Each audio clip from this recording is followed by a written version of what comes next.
ఎవరికి వారు వారి యొక్క విశ్వాసాన్ని ఆచరణ రూపంలో వాళ్ళ మతాన్ని ఆచరించవచ్చు.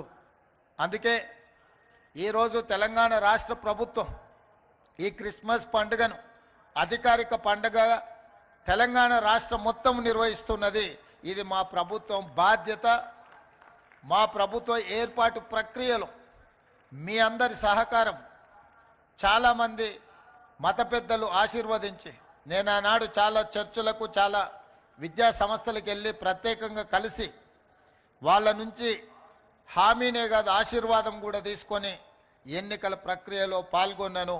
ఈరోజు అందుకే ప్రభుత్వ పరంగా చారిత్రాత్మకమైన చర్చిలను పునర్నిర్మాణంలో కానీ వాటిని అభివృద్ధి పరచడంలో కానీ రాష్ట్ర ప్రభుత్వం ప్రత్యేకమైన శ్రద్ధను తీసుకొని ఈ కార్యక్రమాలను అన్నిటిని కూడా కొనసాగించడం జరుగుతుంది.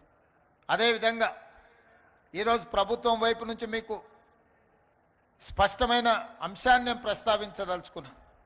100% తెలంగాణ రాష్ట్రంలో మీకు రక్షణ కల్పించబడుతుంది. దళిత క్రిస్టియన్ సోదరుల యొక్క అభివృద్ధి కోసం, సంక్షేమం కోసం ప్రత్యేకమైన కార్యాచరణ కార్యక్రమాలను మన ప్రభుత్వం తీసుకుంటుంది.